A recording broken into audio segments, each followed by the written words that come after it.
We're back again from Muskegon, Michigan, and I am joined by the esteemed general manager of the Music City Fire and a guy who's going to sleep good tonight, Andre Bean. Andre, thanks for joining us in the booth. Thanks for having me up here. Andre, as you look over, this is your baby, man. How does it feel for you just watching the team on the field? I'm really excited. I'm energized by the way the guys are playing. This is our first game. As you can hear, I'm hoarse because I've been down on the sideline yelling and screaming. I'm trying to stay out of coach mode. It is just, I'm just proud of the way that the guys are playing right now. It's our first year, and they're playing like a seasoned veteran team.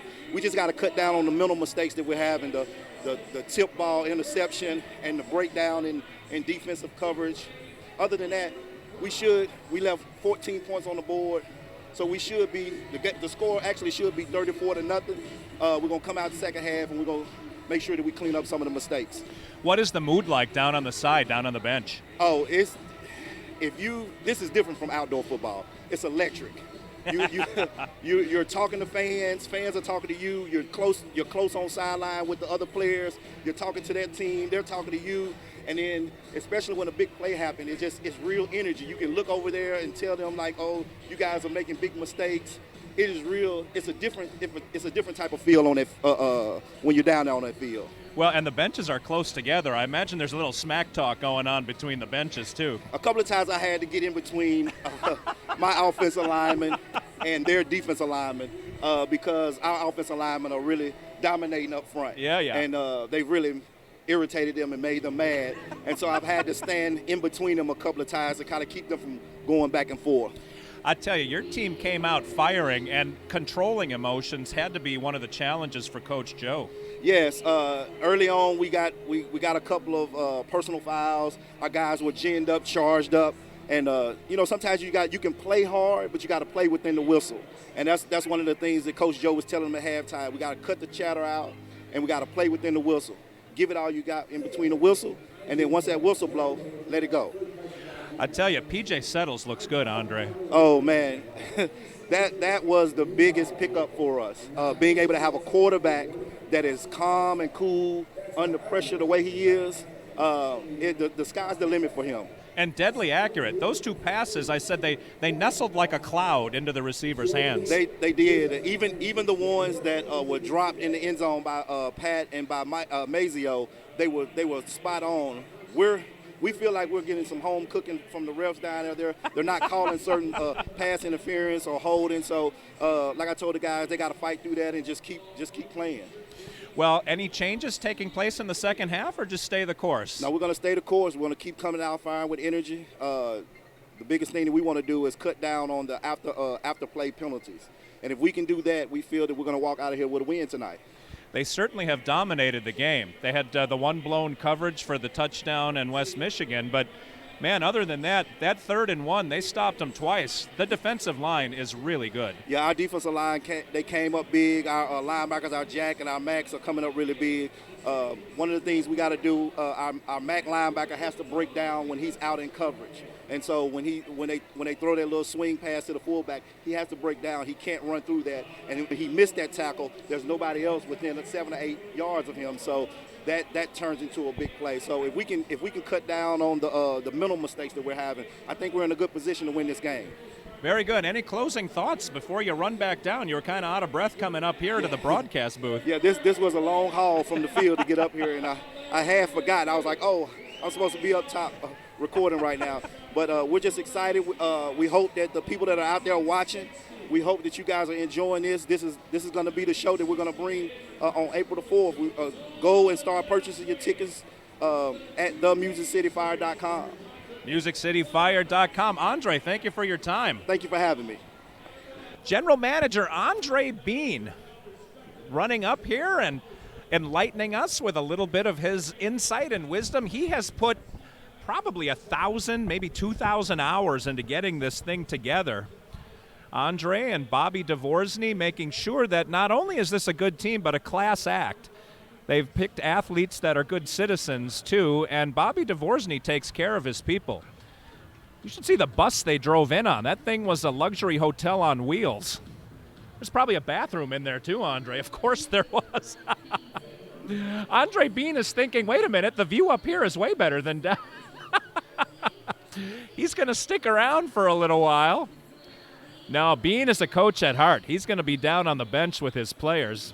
Was CEO Bobby Devo on the bench too? Yes, actually, he's from his hometown, so he was. Oh, he was up with his family in the stands. All right, Music City making their way back toward the field. We've got about 2.5 minutes of halftime. To recap the scoring, Music City with a couple of bombs as P.J. Settles is showing off what they picked him up for. One to Pat Smith. That was on a post pattern. Just landed right in his lap. Smith couldn't not catch that ball. And then he hit in the corner of the end zone Dre Hall, who came all the way across the field. He was the motion man on the near side. Settles was able to drop it over the defensive back and land it on the far side of the field. So Hall with his touchdown. And then Settles, Andre's mentioning he's going to take some pictures up here because we do have a good vantage point. But the last touchdown, the third touchdown of the half, P.J. Settles ran it in himself, and it was a long one. When Settles, not only has Settles got a rifle for an arm, he's got a good touch, like he can float the ball in, and he's got some wheels. Settles not a real big dude. He's 6'1", 190. He gets a little bit of momentum behind him, but he's not one of the bruising quarterbacks like Cam Newton. He's not 6'4", 240, but Settles is quick. He can slash, and he made it into the end zone. So Settles with 2 assists and 1 touchdown, 2 passes and 1 run. Music City on top 20-13, and I'll just talk you right into the second half. We're down to a minute to go on halftime. Intern Cody has returned and resumed his post on the camera. Referees trying to get everybody back onto the field, so we are ready to go as soon as the clock hits 0. Sorry about that. I turned the other mic on for a second. Let me start the recording again.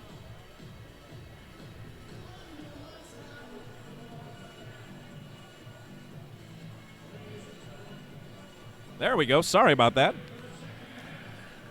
All right.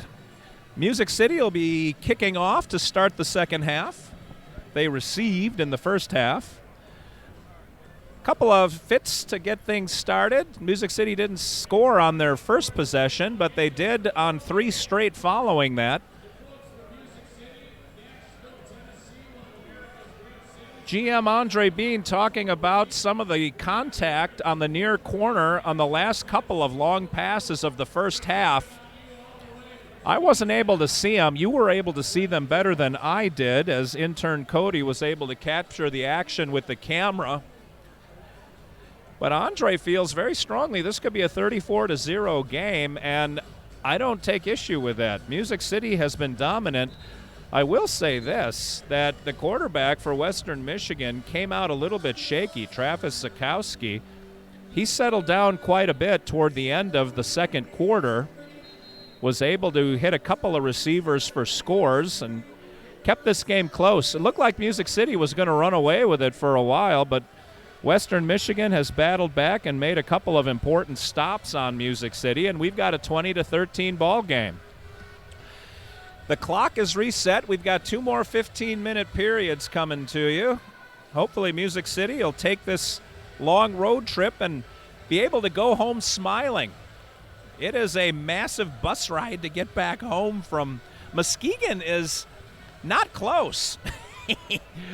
If you look at Michigan, it's pretty far up the left-hand coast of Michigan. Go to Grand Rapids and turn left. That's what they told me anyway. All right. Music City, as predicted, will be kicking off. Mr. Travis Sato from the far hash mark kicks it. It doesn't make it all the way to the end zone, and Mike Wynn brings it out. Gets met hard. Who is that from Music City? Nice stop by the Fire. I'm going to keep my eye on him to get his number. Jonathan Schuler. Nice stop by Mr. Schuler. Schuler's had a couple of hard stops. He likes hitting people. And when Schuler gets ahead of steam, he hits hard. Schuler, another one of their not real big guys. Well, actually, he is bigger than I thought. Boy, Schuler 6'2", 200.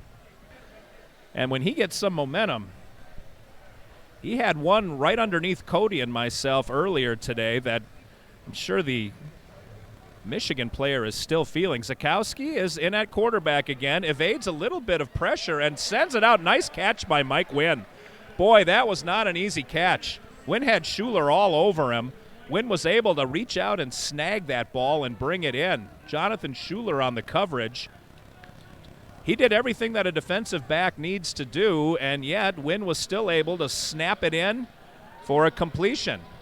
Not quite a first down, though. 2nd and 2 from the Music City 21. Zakowski seems to be getting into a rhythm, and that's not good for Music City. First game of the year for Western Michigan, too, so they had a little bit of rust to iron out.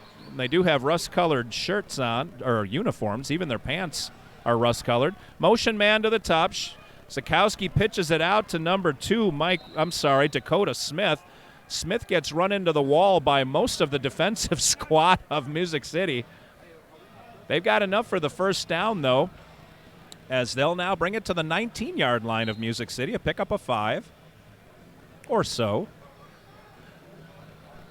Zakowski didn't need his arm on that one. Pitched it over to Dakota Smith, and Smith ran it wide, left side, and was able to get what he needed. Football filling in that gap between the Super Bowl and the NFL Draft. The Arena League is a fun indoor excursion. Come on down to the Expo Center.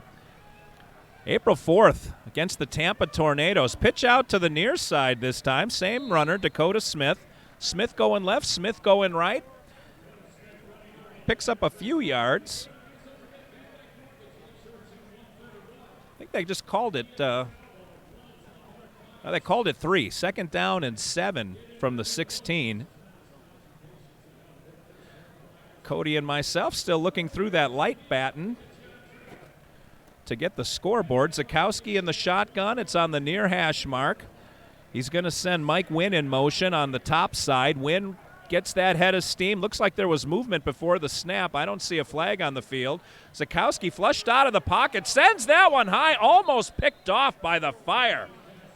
Oh, man, Jonathan Schuler again. Schuler all over the field. He had a shot at that one. It wasn't an easy catch to make, but it's one that he might wish he had back. Music City had a couple of interceptions that should have been. Seemed like it hit the defensive backs in both hands, and they dropped them both times. Otherwise, this game is even further apart than it is now. Schuler on the coverage. Zakowski again threw that one high, trying to hit those tall receivers. He's not able to bring it down. Wynn goes into motion. Zakowski's looking for him. He's covered. Zakowski flushed again. Throws it into the flat to number 11. He got in. Daryl Gooden rolled over the top of one of the Music City Fire, and Gooden rolled it in for a touchdown.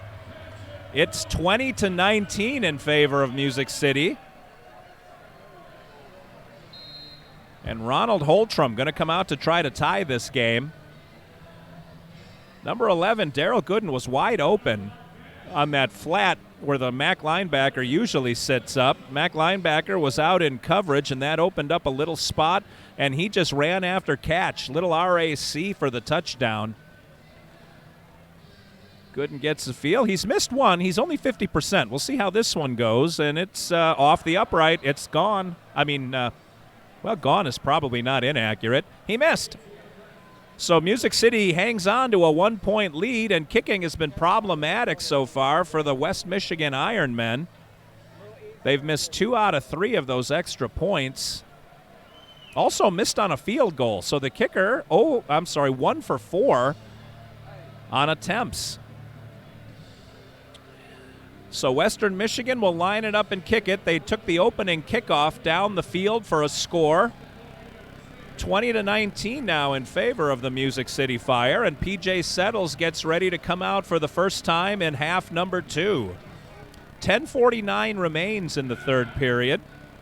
4 15-minute quarters. The clock runs more than in a typical outdoor football game, so the games go by a little bit more quickly than you may have expected.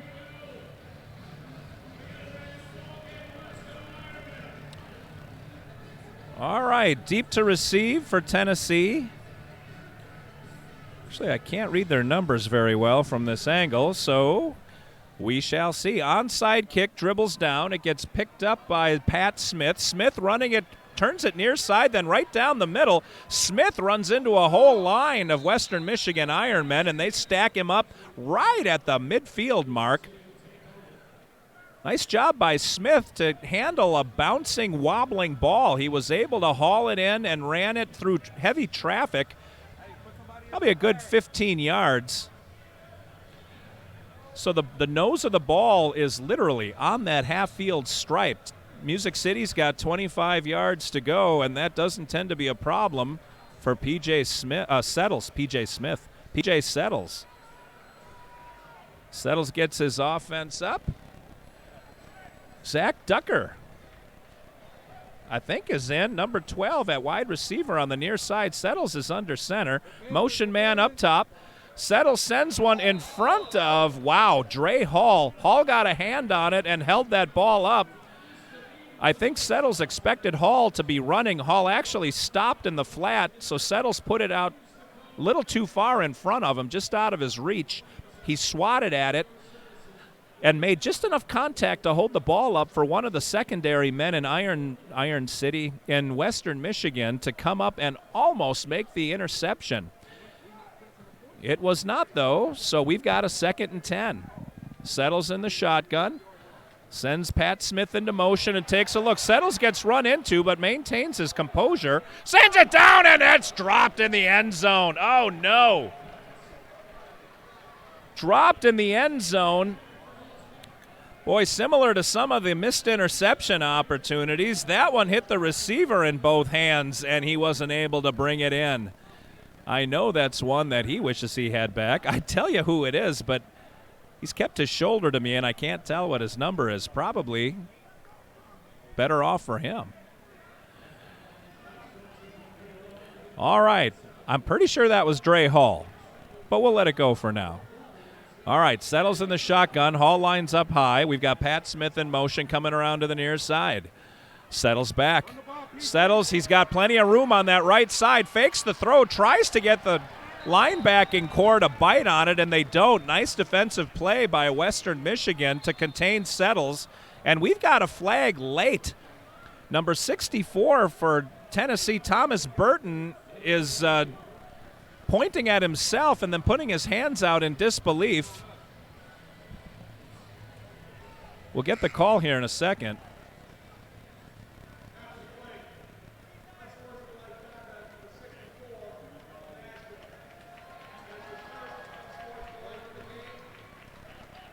Well, the referee didn't explain what the unsportsmanlike infraction was, only that it was unsportsmanlike. And it was on number 64, Thomas Burton. The ref explained it was after the play. I'm not sure if Burton said something to one of the refs, if it was his mouth that got him into trouble, or if there wasn't really another player standing near him. Well, we can only speculate at this point, but what we do know is it's 4th down and a ton. 4th and 18. We've got a TV timeout, or a promotional timeout, as they call them in the Arena League. When the big Arena League, the AFL, went under earlier this year, that opened up some opportunities for the other leagues. There's a few leagues around the country, and everyone is now scrambling to see who's going to take over as the top dog. The American Arena League that you're watching here this evening certainly is a candidate, as they've got 10 solid teams under their umbrella. Music City, one of the inaugural teams they've got. Western Michigan's been around for a few years. And as I said, they blew people away last year. Playing some of the fun games that tend to be the hallmark of minor league sports. You watch AAA baseball. We've got a team in Nashville, the Nashville Sounds. They do fun fan games during stoppages. If you've ever been to a minor league hockey game, AHL, USHL, always fun things happening between or during stoppages to keep the fans involved and engaged and give sponsors a chance to get their name and their messages out in front of the patrons. Sponsors pay good dough to be a part of Arena League football. 8:48 remains in period number 3. Music City clinging to a 1-point lead, and they've got a long way to go. 4th and 18. Mazio lines up on the near side. We're going to put a man in motion far side. I think that's Dre Hall. We'll see ultimately who it is. Settles, back, looks, hits Mazio across the middle. That's not going to be enough for a first down, but it does get the ball further away from the Music City end zone. Nice catch by Mazio, who was sliding while he made that catch. Mazio Rhodes. Tennessee, their wide receivers are all tall and fast. Rhodes is 6 foot 200. He's off of the Tennessee State University squad. Settles hit him with a pass that only he could catch. Unfortunately, it just wasn't far enough. So Western Michigan takes over at their own 19-yard line. 8:16, now 8:14 remaining in period number 3. Michigan trying to catch up. If they score, they'll take their first lead of the game. Sikowski gets the ball in the pocket, sends it long, and he hits number 9. That's Marcus Smith. Tennessee having some trouble getting Smith wrestled to the turf. Michigan had a couple of receivers that could have caught that ball. Marcus Smith is the one who came down with it and then had a bit of a run after the catch. Fortunately, most of it was lateral, but he did push it forward to the Tennessee 15-yard line, and the nose of the ball is going to be right on the 15. Sikowski's been spot on the last couple of maybe 3 drives that Western Michigan has been on, after being wild during the first couple 3 drives that they had. Sikowski going to do this one from under center, puts Craig Banks into motion. Little shuffle again, and that is almost into the end zone for Dakota Smith. Smith has been the primary runner for Western Michigan. He's had, once the ball crosses half midfield, Smith has been very effective going left and going right. He went right that time and brought it all the way down to the 2-yard line. Tennessee has not been tackling very well, at least since about midway through the second quarter, right when Sikowski got hot, and there might be a correlation. Darrell Gooden is in motion. Another one just pitched out to Dakota Smith, but he doesn't get anything on that one. Wrapped up by a number of Music City Fire. The last one on the pile was Jonathan Schuler. Schuler's played a good game. Ostensibly a 0 pickup on that one. The ball is going to stay on the 2-yard line. They call it 2nd and 3. I'm going to call it 2nd and goal. Big number 96, Rasheem Collins, the nose guard, lines up over the ball. Zakowski's going to start in the shotgun, and Craig Banks is in motion. Zakowski's running this one near side. He got touched and then hit the wall. We'll see what the referee calls it. They call it a touchdown. Zakowski ran through one tackle and was able to gain the corner. They're showing it on the replay. He was touched and sent into the wall by number 2, Marcus Edwards, but the referee said the contact wasn't enough to call him out. So Michigan has scored 2 or 3 unanswered touchdowns here. I believe it's 3. We were up 20-6 at one point. It's now 25-20 in favor of West Michigan. And Michigan is looking like they're not sure what they're going to do. They may have called. All right, so the first time out of the second half. 3 timeouts per half. I may have misspoken in the first half when I said that's it for the game. I meant the half. West Michigan takes a timeout. They're going to talk over if they're going to go for 1 or go for 2. 2 would put them ahead by 7, which would mean Tennessee would have to score the touchdown and convert on the extra point just to tie, versus convert on the extra point to take the lead. So a big call coming up for the Michigan coaching staff. And given that their kicker is number 4 and there is not a number 4 on the field, I'm going to guess they're going for it. Let's see who quarterbacks the team.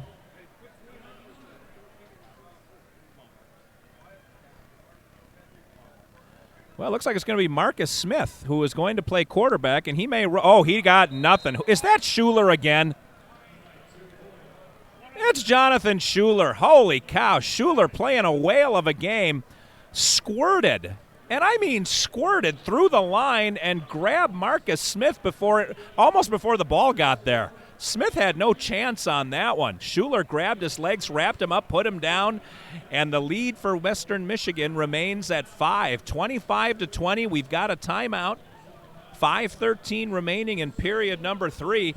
Tennessee hasn't scored in a while, and it would do everybody some good to march it down and get this lead back.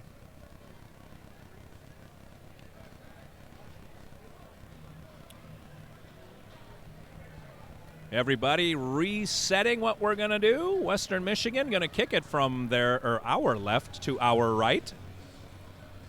Tennessee finding themselves down for the first time in this ball game. Both offense and defense came a little too far down off of their rush that they had early in the game. Tennessee was fired the heck up. Got a couple of unsportsmanlike penalties. And now they've settled down and seem a little discombobulated at times, so we'll make sure that everybody gets where they got to go. Coach Joe letting everyone know you're only down by, well, heck, not even a touchdown. One score puts you in the lead. Let's just get down and get this thing done. All right, Gooden kicks off. It's going to go 10 yards, and they're going to get the onside kick.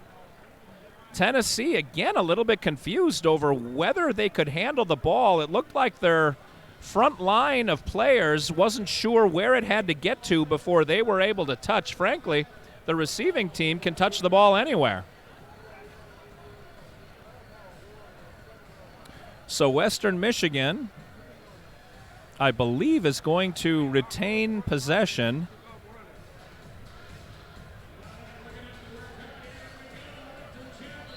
Well, that might have been a matter of not knowing the rules as well, wait a minute. Tennessee does have the ball. Maybe it didn't go far. Well, they're putting it on the 7. It has to go 10. One of the Western Michigan players may have touched it before it went 10, and therefore it was deadened at the 7, and PJ sets his team up. Little pitch back. Oh, he's still on his feet. Pat Smith got that pitch and was met immediately by several of the Western Michigan Ironmen. They pushed him around. He was able to keep his balance, but only moved laterally from there. Loss of a couple. It's back to the 10-yard line. 2nd and goal from the 10. That went from the 8 to the 10.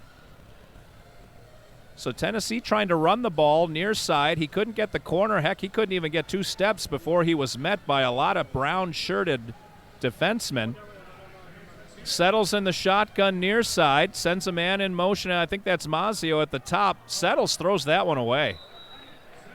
I think he expected Pat Smith to be running toward the sideline. Smith had stopped in the flat and turned around, and by then the ball was in the stands. Settles and Smith with a little bit of a miscommunication, and on that incomplete pass, 1, a fan got a souvenir, and 2, the clock keeps running. We're at 4 minutes. Period number 3. Been an exciting game. Not really back and forth in the classic sense, but back and forth in the in the broad sense. Tennessee dominated early. The Ironmen dominated as of late. Settle sends Dre Hall into motion. Takes a look. He's got a wide open. Oh, no! Wide open in the end zone was Dre Hall. The pass was underthrown, and I think Hall might have dropped it. Hall, I think, got both hands on it. It was underthrown by about a step. I mean, Hall was open by 8 yards. Hall was wide. The coaching staff for the Fire were yelling he's got him and had their hands up in a touchdown celebration before Settles let go of the ball, and everyone was crushed when the ball landed on the turf. Hall going into motion just upside of P.J. Settles. Settles taking a look. He's got the man, and we've got a touchdown. Pat Smith ripped the ball out of the air.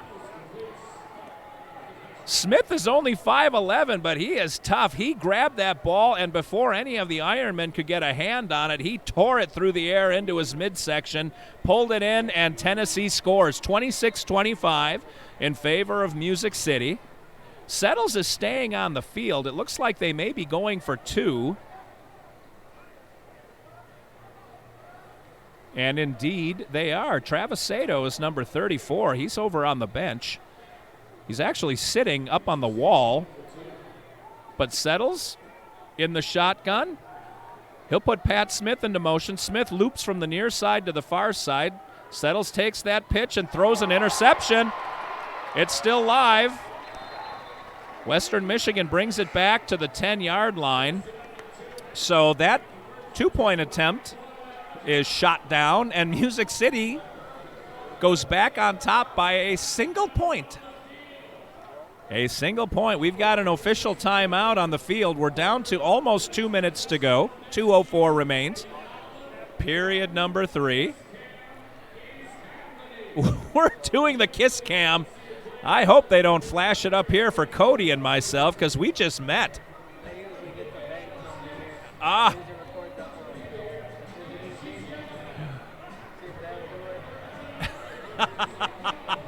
Cody this is not his first rodeo.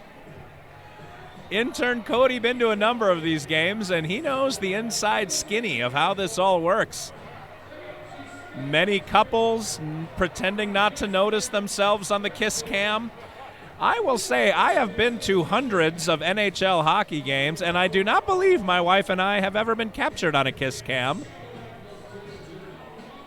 I wouldn't want to see her crinkle her nose and shake her head violently back and forth. Be more embarrassing for her, frankly, if I did kiss her. Anyway, 2:04 remains, 26-25 in favor of Music City, and the Western Michigan Ironmen, they have kept their poise because it would have been easy for them to get down on themselves early, but they've battled back. Onside kick skipped right through the middle. Whoa! Takes a high hop over the receivers. Number 1 runs it back into the end zone for a touchback. Mike Wynn was able to collect that thing.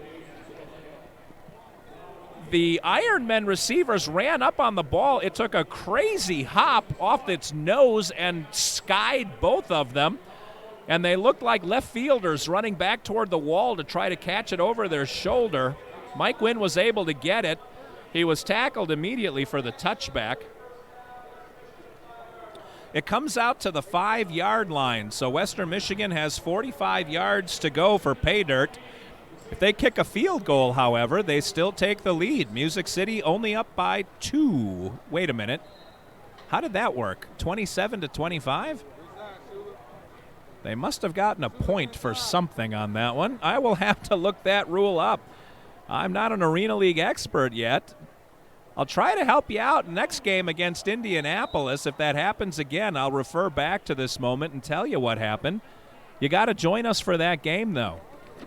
I'll remind you, while we've got a little bit of a breather here, that'll happen on Sunday in Indianapolis. Sunday, March 22nd, not next Sunday, March 22nd in Indianapolis, 1:30 p.m. Nashville time, 2:30 p.m. locally. Indianapolis is in the Eastern time zone.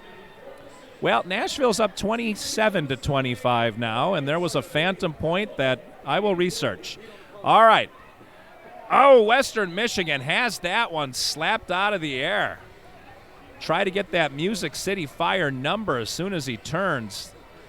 The front of their jerseys is all but invisible to me, given the nature of their numbers and the crinkle. Looks like it was 12 or 15. Let's see who the linebacker is there. I'm going to guess that was Michael Green.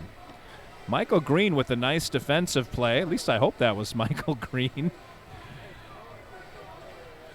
The Music City Fire, they have some of the coolest helmets I've ever seen, but whoever got those numbers on their jerseys did the broadcasters a disservice. All right, Zukowski back in the pocket, taking a look. He gets touched as he lets it go, and that's well overthrown.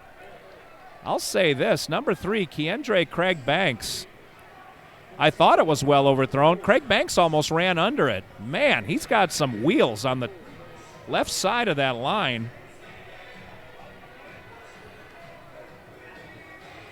Sikowski getting some more instruction from his on-field coach. 4th down, 5 yards to go, and we're going to run they're just going to run this into the end of the third quarter. 5 seconds to go, and that'll do it.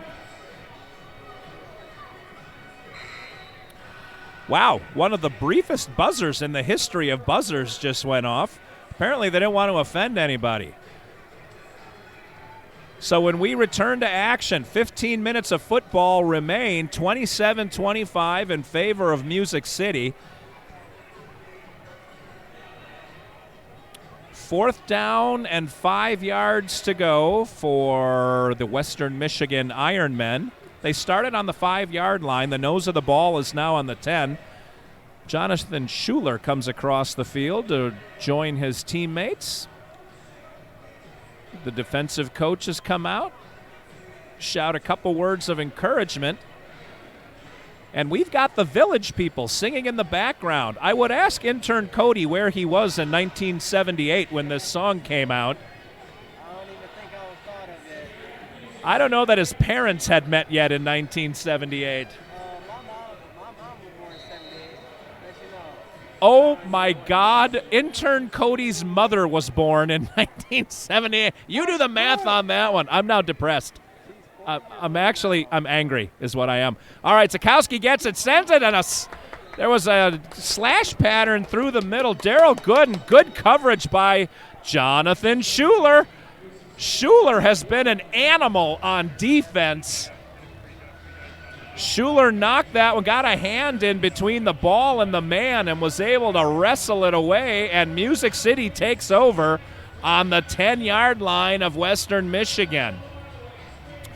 I'll repeat what I mentioned earlier. There's no punting in the Arena League, so if you've got 4th and long, even if you're on your own goal line, you've either got to kick it or you got to go for it. Like try for a field goal, kick it. So Music City takes over with only 10 yards to go to hit pay dirt, and P.J. Settles brings his troops to the line. Dre Hall, I think, is going to go into motion. It is Dre Hall. Settles gets the ball, takes a look at Mazio, who fell down. Mazio trying to make a cut and a move back to the outside, fell down during his cut. And that ball just kind of skips through harmlessly. Mazio and Settles exchange a low 5. Mazio saying, my bad. Mazio Rhodes, probably the coolest name of anybody on the Music City Fire, Mazio Rhodes. You could do a lot worse than Mazio Rhodes. All right, Hall's going to be in motion on the near side again. Rhodes is high, Pat Smith is low. Settles gets the ball and looks right. Sends it up in the air for Dre Hall. He put that one high. Hall used all of his 5 feet 11 inches to try to reach for that one, but it goes into the stands, and we're going to have 3rd down and goal to go at the 10-yard line. Smith will have 2 cracks at this. Settles will have 2 cracks at this. Music City had the ball in a similar situation toward the end of the first half and weren't able to convert. As GM Andre Bean said during the halftime interview, these are the ones you don't want to leave on the table. Pat Smith is going to be in motion high side. Smith gets a running head start. Settles takes a look, sends it to Smith, who's got it for a touchdown. Touchdown, Settles to Smith, and Tennessee takes a 33-25 lead, and they needed that one. That's a little breathing room.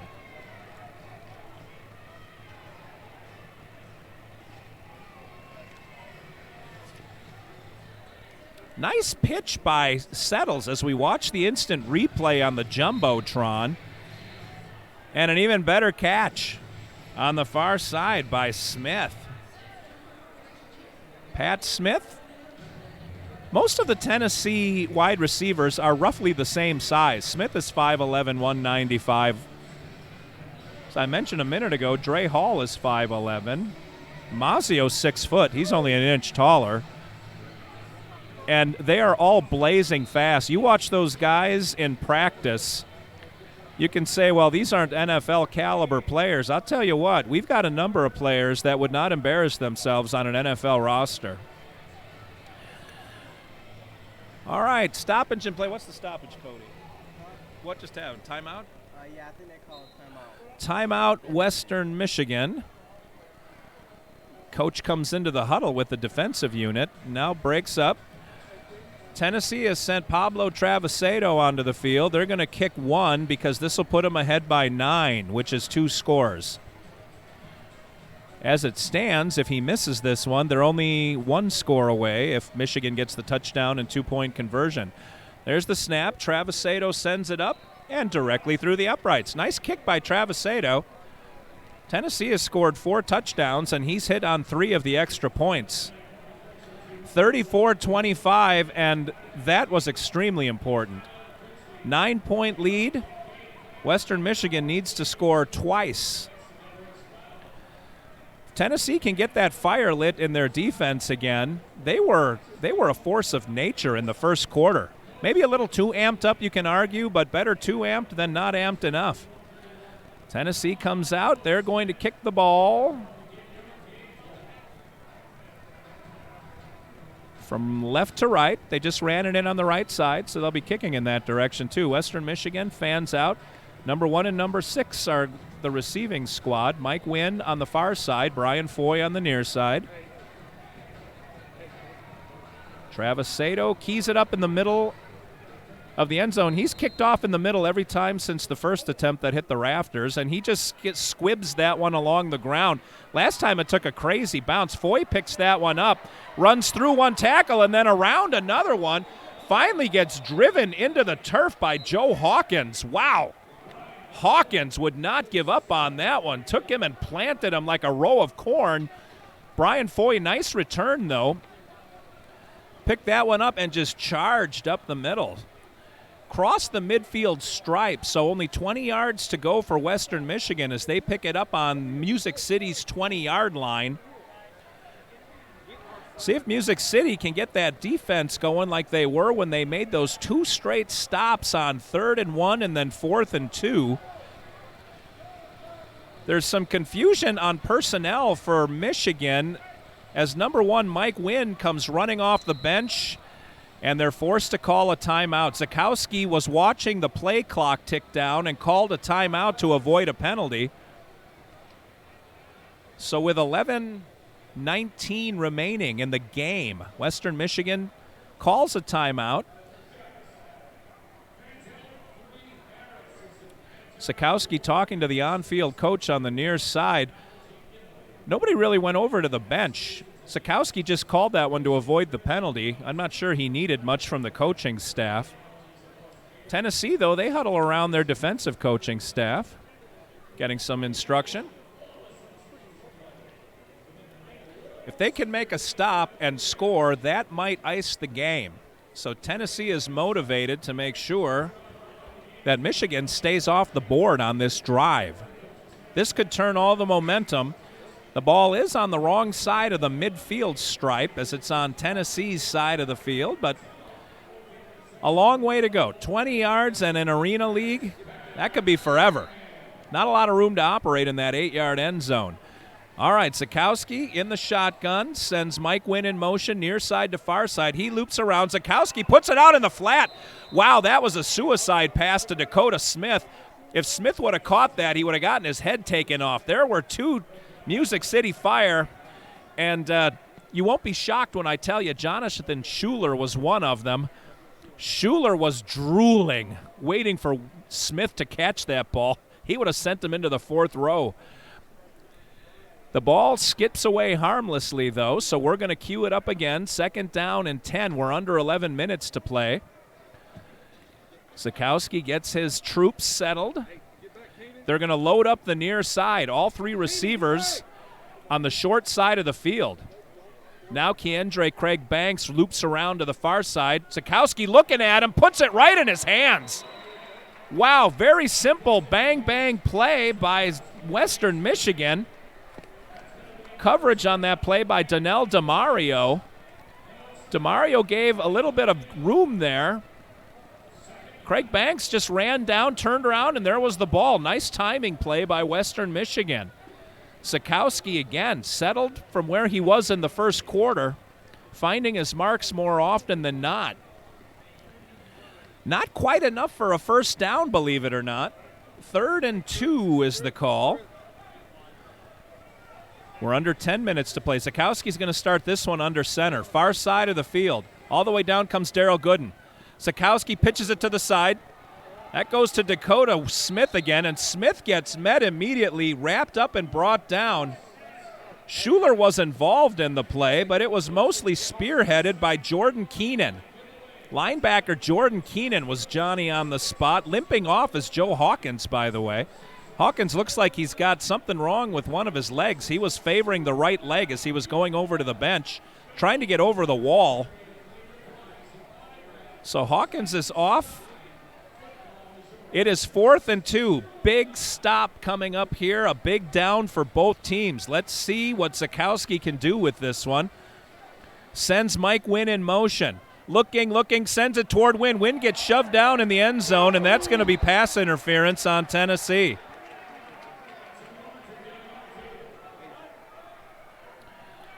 Music City argued a little bit on the play, but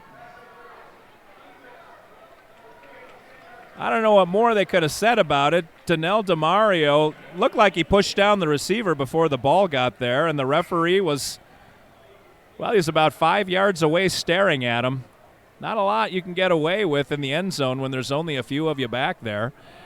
So with under 9 minutes, we have walked the ball inside of the 5-yard line. It's on the 3, 1st and goal, Western Michigan. And Tennessee finds themselves in trouble. 34-25. We've got an official timeout here for promotion, and the Dancing Girls come back onto the field. They've got the T-shirts locked and loaded. I don't see the bull with the T-shirt gun. I've never said that sentence before in my life, by the way. All right, the cheerleaders are taunting the crowd, teasing them, tantalizing them, and any other T words I can think of. Oh, all of the T-shirts go into the same section as they are peppering the fans. Oh, my God. There are people getting eye injuries that are getting nailed with these things. Some of those cheerleaders played softball for the University of Michigan, it looks like.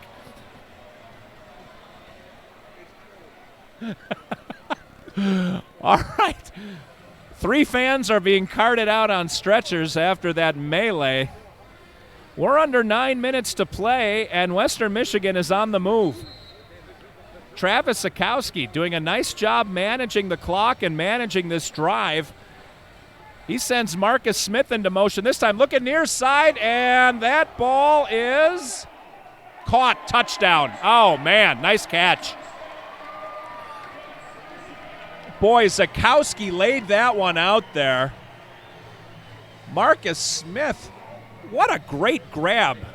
That wasn't Smith, I'm sorry, that's Keandre Craig Banks. That ball was put on the fan side of the wall, and Craig Banks was able to catch it.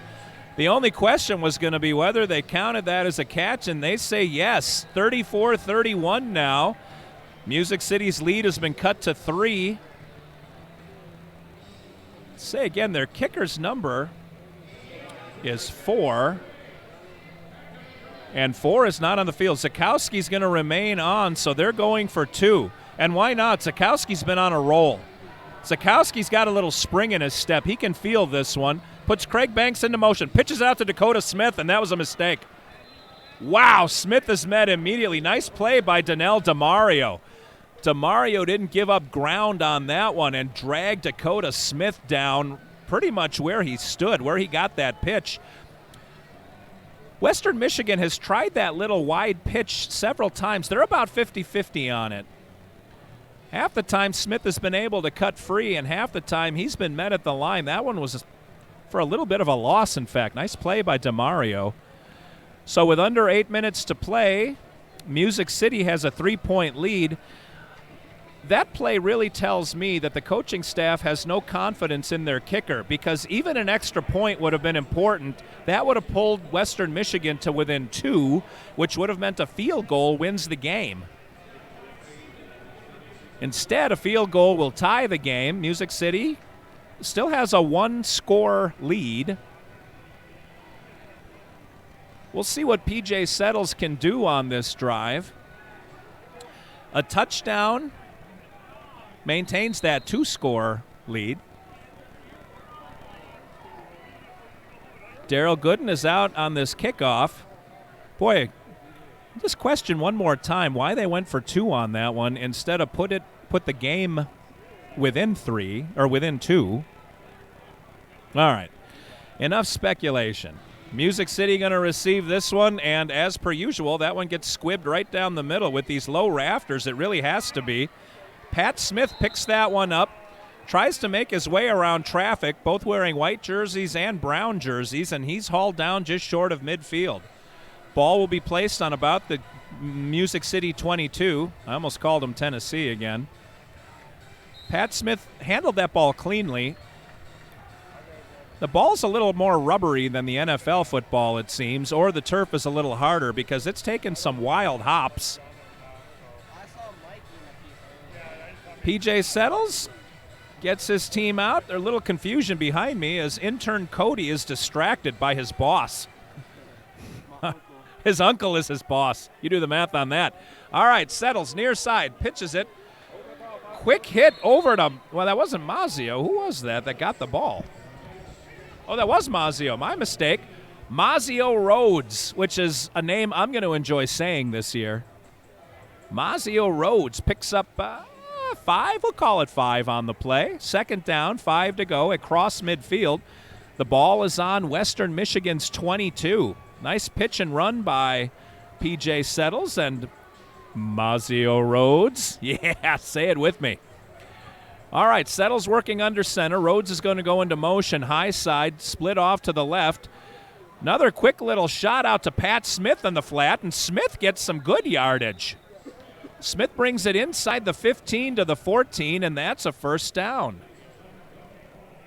1st and 10 from the 14-yard line. Nothing fancy for the Music City Fire. Just smash-mouth football. Throw the ball to the receiver and see what they can do with it. Taking advantage of the speed of the Tennessee receivers. Dre Hall is split off wide. Near side, Mazio is high. Going to put Pat Smith into motion. Settles, takes a step back, and sets Mazio up for termination. Wow. Mazio had to reach up for us. Settles goes over and apologizes to him for that pass. Settles is like, dude, I'm so glad you're still with us. Mazio reached up, and the defensive back, he could have cut him in half. Instead, he was very gentle with the way he hit Mazio because he knows that's Mazio Rhodes, man. All right, we're going to do it again. 2nd and 10 from the 14. Settles in the shotgun. Pat Smith in motion. Settles, steps back, looking, has him. Oh, wide open and dropped. Oh, no. Mazio Rhodes had that ball and dropped it into the stands. That was an important catch. That probably had enough on it for a first down. Oh, unfortunate. Settles put it right on the money again. Music City's had several bad drops. We're 3rd and 10 from the 14. Settles trying to have a short memory. Dre Hall's going to go into motion near side. Ball is snapped and Settles is looking near side. Flag is down on the play. The ball is not caught. They're calling that an incomplete pass to Dre Hall, and we'll see what the penalty is. Music City is pulling one of their players away. Looks like it might be on Western Michigan. They didn't want a retaliation call. We'll see what the ref says.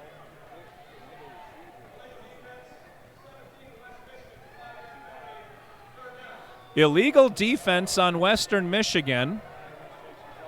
They called the number 17. They didn't say what the illegality was, but they walk 5 yards in favor of the Music City Fire, and we are down to 5 minutes to play in the game. 3rd and 5.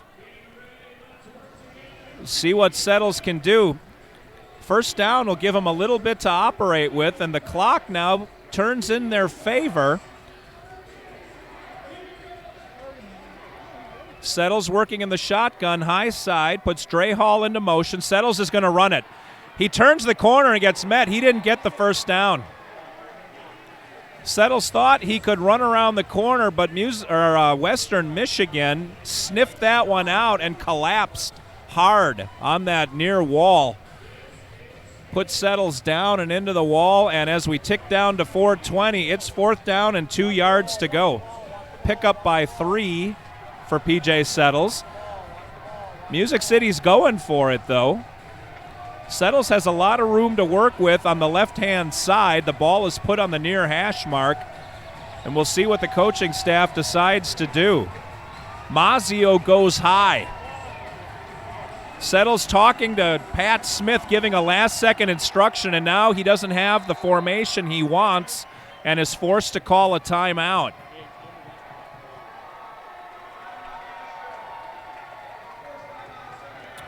They've got 2 timeouts remaining in the second half. Settles was giving instructions to Pat Smith, who was lined up kind of at flanker. Looked like he was going to go into motion. Settles just finally said, I can't work under these conditions. Called a timeout. So 4th and 2, we're under 4 minutes to play. The timeout was called with 3:51 remaining. Music City clinging to a 3-point lead. Boy, after their hot start, they want to make sure to close this one out, and this is an important play. All right, looks like it's the same formation. We got Dre Hall on the near side. Mazzio is lined up far with Pat Smith in the flanker position. Fullback is Vanier Trimble. Settles sends Pat Smith into motion. He comes around, and another timeout. Smith went into motion, and I'm not sure if Settles didn't have the cadence correct or if it was the wrong formation again. And they call 2 timeouts in a row. You don't see back-to-back timeouts that often, but there you go. Still 3:51 on the clock. Coaches next to me losing their minds. And everybody's going to clap their hands as the dancers come out on the far end zone.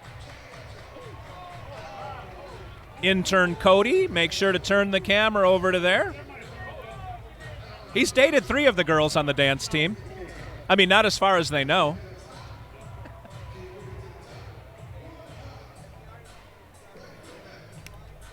All right. Coaches have given about all they got. They've had 2 full timeouts to talk to the offense. And we'll see what we're going to do. Same formation. Dre Hall near, Mazzio high. We're putting Pat Smith into motion. The ball is snapped, and Settles he's going to get it. Settles to the end zone. No, just short of the end zone. Holy cow, he got helicoptered. Nice run by Settle. After all that, it was a quarterback keeper.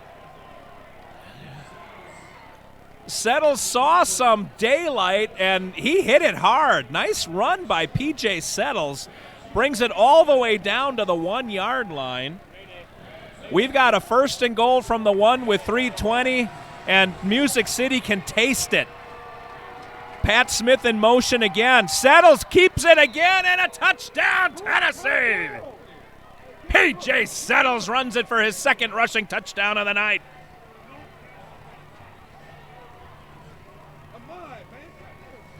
P.J. Settles using his feet the last 2 plays to advance the ball to a 1st down and then a touchdown. 40-31, Music City, another 2-score lead, and we're under 2:50 to play. Huge run by P.J. Settles, who has really taken this team on his back. Settles has been a force on the offensive side of the ball. I would give my MVPs to him and Jonathan Schuler on the defensive side. But let's see about the kick. It's up, and oh no, it hit the upright. Travis Sato hit the near upright, and it bounces away harmlessly. But that's okay. Tennessee, or I should say it the opposite, Western Michigan has to score twice. And they've only got 2.5 minutes to work with. Both teams have burned a couple of timeouts in this second half. Actually, Western Michigan might have only burned 1. We'll find out next time they call a timeout, and there's one coming invariably because the clock runs a lot in Arena. Almost 9:30 locally, and the game has gone by pretty fast. Whoever designed the Arena League knew what they were doing. This has been a fun time. A lot of fans in the stands. They're enjoying it. Several fans got 14 T-shirts thrown at them during that last timeout. And Music City looks like they're going to cruise into a victory. I'm knocking on wood when I say that, as they have to send one more player out to make the formation for the kickoff. Travisado puts it in the middle of the field, and he'll run up on it, probably squib it. Western Michigan puts a couple of players right in the middle of the field to account for that squib.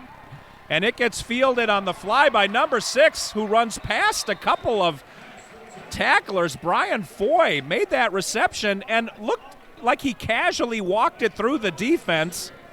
Finally dragged down, but brought it all the way to the 15-yard line of Music City. There's a player down on the field. One of the Western Michigan players was laying against the near wall. We couldn't see him, but the players were motioning for the coaching staff to come over and tend to a fallen Brian Foy. So Foy, as he was getting tackled, looks like he might have tweaked an ankle or a knee. He was walking pretty well as he was making his way to the sideline, so I'm guessing he'll be okay. However, the clock has run down to 2:19. Travis Sikowski Mario, get out of there! Gets his team settled. They're on the near hash mark, and they've got about 16 yards to go. That play is going to be called offside, and there's going to be a roughing the quarterback penalty added on. Rasheem Collins looked like he jumped offside and then spiked the quarterback. So we'll see where the ball ends up as soon as the dust settles.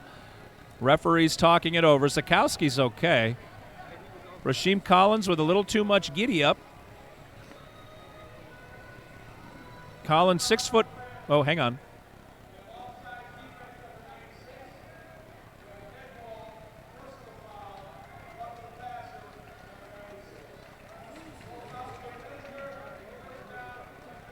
All right, as predicted, Rasheem Collins with both of those calls, offside and then dead ball roughing the passer.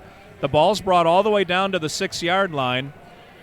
That's not really the issue for Western Michigan. The clock is the main issue now, as it is starting to run. 2:16 remains in the game. Sikowski puts Mike Wynn in motion, takes a look, puts that one a little bit behind number 9, Marcus Smith. Smith got a hand on it. Good coverage by Music City. And the clock ticks under 2 minutes to go. There will be a stoppage at 1 minute for the 1-minute warning. Sikowski gets some quick instructions by one of the coaches. The coaches next to me are getting impatient. They don't like the clock running like this. So I've got Western Michigan coaches to my left, Music City coaches to my right, and Cody separating the Jets from the Sharks. All right, Sikowski puts Mike Wynn in motion again. Looks far side. Flags all over the field, though. We'll see what the call is. Illegal procedure. The motion man might have been too deep. Who is he taking out? All right, the referee's mic was not functional for that call. I'll tell you what he did call. He called number 12 for illegal procedure. The quarterback gets hit with that one. But the ball moves back to the 11-yard line. That just makes it a little further to go for Western Michigan as we go under 1:20 to play in the game. Sikowski trying to get 2 plays off before the 1-minute warning. Mike Wynn in motion. Snap was low. Nice block in front of Sikowski, and he puts it way over Mike Wynn's head for an incompletion, and that'll bring us to the 1-minute warning. Mike Wynn, 5'10". He's not a short dude, but Sikowski, little too much zip on that ball, put it over him, and it will be 3rd and 1. The downs aren't the issue. As I've said before, Western Michigan is battling the clock. Tennessee is solidly up by 2 scores. Here come the cheerleaders with those T-shirts again. And I want the fans in the first 4 rows to duck. Oh, those are little mini footballs. They're going to put out teeth with those things. When the cheerleaders wind up to throw, let's see, we're in Michigan, so I'll say they're like throwing a Jack Morris fastball. Who are some other famous Detroit Tiger pitchers? We got Mark the Bird Fidrich. If anyone remembers Fidrich from the late 70s, he would talk to the baseball. Dude was insane. We could make football references. We're almost equidistant from Green Bay and Chicago and Detroit, where we are here in Muskegon. We could go any direction with those. All right. The cheerleaders have taken their toll on the fans. And the body count continues to rise as the cheerleaders come out throwing, whistling those footballs into the stands. And Zakowski trying to get another score quick, maybe getting the ball back on an onside kick and driving down for the win. That's how the coaches are thinking. They've got 11 yards to go. 3rd down and goal, or 1, or whatever. Oh, no. The linebacker fell down for Tennessee. That was Will Johnson. Will Johnson fell down in pursuit, and that freed up Mike Wynn to score.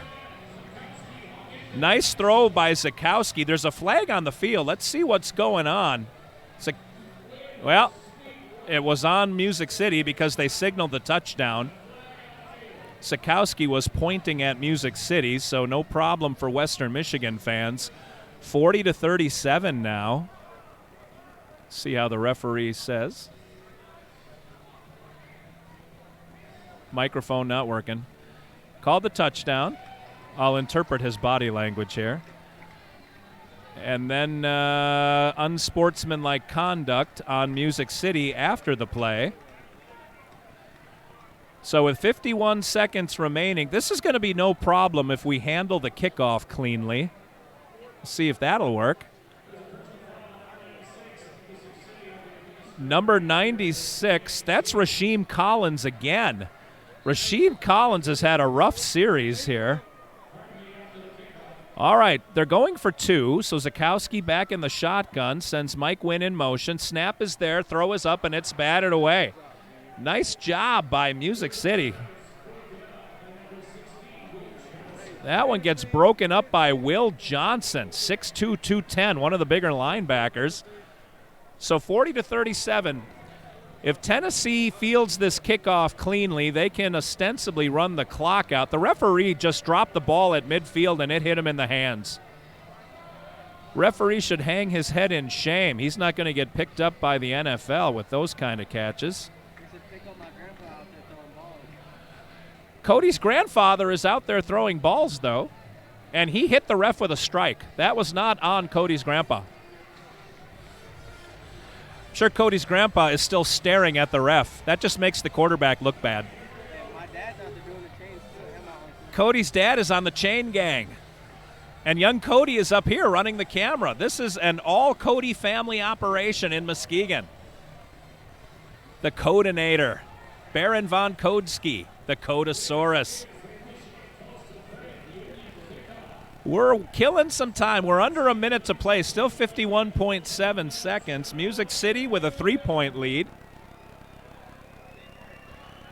Worst case scenario, if they keep Western Michigan out of the end zone, the best Western can do is tie with a field goal, and their kicker has been cold. So uphill battle for Western to try to take this game. Music City puts everybody up close. They're expecting the onside kick. Michigan lines everyone up in the usual kickoff formation. They have 3 left and 3 right, and here comes the kick. Oh, that's not going to do it. Oh, wow, the kicker. Out of extreme front. The kickers had a rough game. I will say that. If you missed what just happened, the kicker swung over the top of the ball and nudged it forward, so that was that. Music City will take over. But then out of frustration, the kicker just kind of drilled the ball with his foot, kicked it again into the midsection of one of the Fire players, and he'll get called for an unsportsmanlike. Not that it's going to matter in the long run because Music City is going to take over on the 1 yard line, maybe the 1.5. They've just got to burn off 51 seconds, and they drive home victorious. This is huge. Western Michigan is predicted to be one of the top teams in the league. They're on their home turf, and Music City hasn't played yet. Like, this is their first game ever. 40-37. A couple of the Music City players getting into the music as they can sense victory coming. Referees are still talking over what to do about this. They're at the line of scrimmage, or what's going to be the line of scrimmage.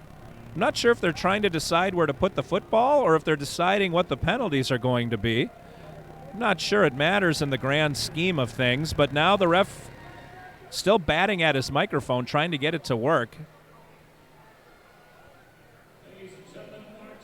It doesn't. All right. So, well, they're calling a timeout.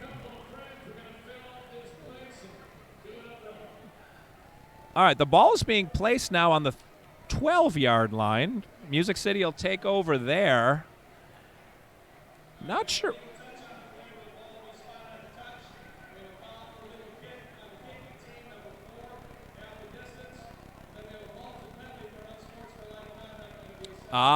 That's okay.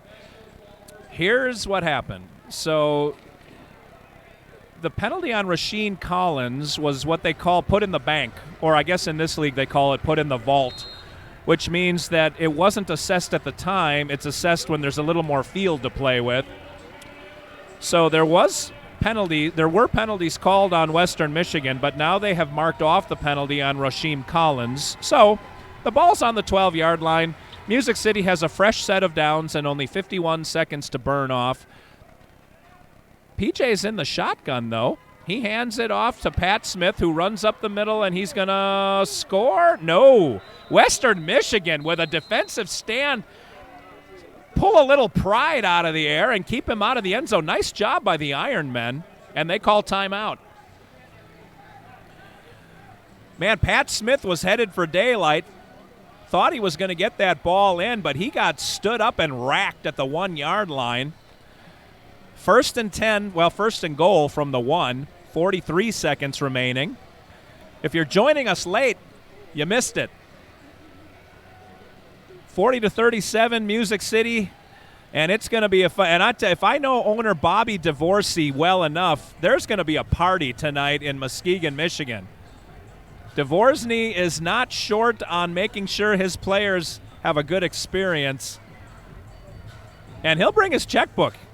Dvorsny not afraid to spend money on his players. He likes this team.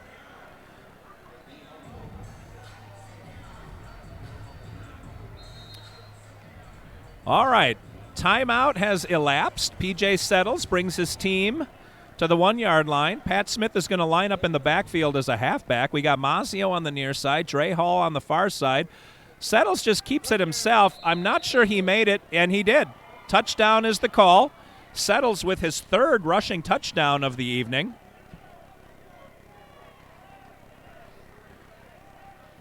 So number 6 scores the 6th touchdown of the night for Music City. PJ's had a whale of a game. PJ Settles out of Rhodes College. As GM Andre Bean said, he was the coup for the team. That was the pickup that launched them from a good team to a great team. All right, Travasato going to try this one again. He missed on the last extra point attempt. Let's see if he can plug this one between those uprights. And he does. Icing on the cake. The Fire jump out to a 10-point lead. And that'll do it.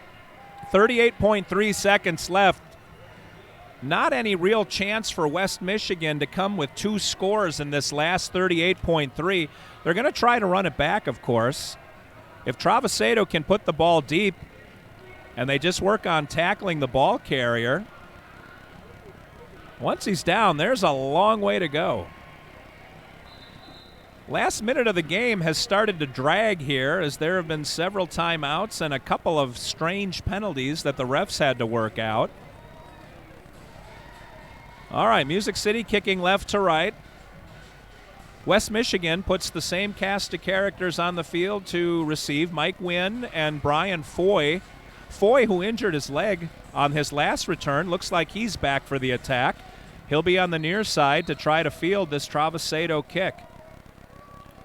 It is, Travisado put a little leg into that one. Bounced it through the middle. That comes to Mike Wynn, and he's bringing it up the gut. No way. Wrapped up immediately by Dre Hall. Man, Dre Hall, a receiver on the kickoff team, wraps him and brings him down. 32 seconds is all that Sikowski has to work with. And they have a long way to go. Man, Dre Hall, nice job making sure that that run back was for nothing. West Michigan has done well on the kickoff return team. They've had a couple of really strong returns, but when that mattered the most, Dre Hall stepped up. There's a flag laying on the field. The referee's calling unsportsmanlike again on Music City. That's got to be their 5th personal foul, maybe 6th. Several unsportsmanlike conducts. All right. 47-37, 32.4 seconds remaining. It's going to be 1st and 10 for the West Michigan Ironmen on their own 22. They've got 28 yards to go for the touchdown. Travis Sikowski on the near hash mark. Sends Craig Banks into motion, looking deep, sends it across the middle. Oh, man. I thought that was going to get picked by Michael Green, who was flying through the air. He was parallel to the ground, not able to make the grab, and the ball skitters away. Incomplete pass. 28 seconds to go. Ball's on the near hash mark again on the incomplete pass, 2nd and 10. Down in yardage, not all that important. Sikowski just trying to get his team into the end zone quick to try for the onside kick. Sikowski sends Marcus Smith into motion. Oh, he wasn't looking for that snap, almost fumbled it. Sends it up the near side. And that, I wasn't able to, that dropped out of my line of sight from where the ball is coming back to. I'm guessing it was incomplete. So the ball's back on the 22. Western Michigan's 22, 3rd and 10. 24 seconds left. Time seems to have stopped. Incomplete passes over the 1-minute warning means the clock runs. Incomplete passes inside the 1-minute warning means a stoppage in the clock. 3rd down. They've got 2 cracks at this, and PJ's going to come out and kneel on the ball. Sikowski, a lot of motion on the top. Craig Banks is not going to get that one. Sikowski zips it high and over everybody's head. Sikowski got nicked up on that play, too. He comes up gimpy. He's limping a little bit, and this is going to do it. 4th down and 10. The West Michigan coaching staff has gotten up and left the broadcast booth in disgust. Music City coaches still sitting here. They want to see the end of this game and relish it.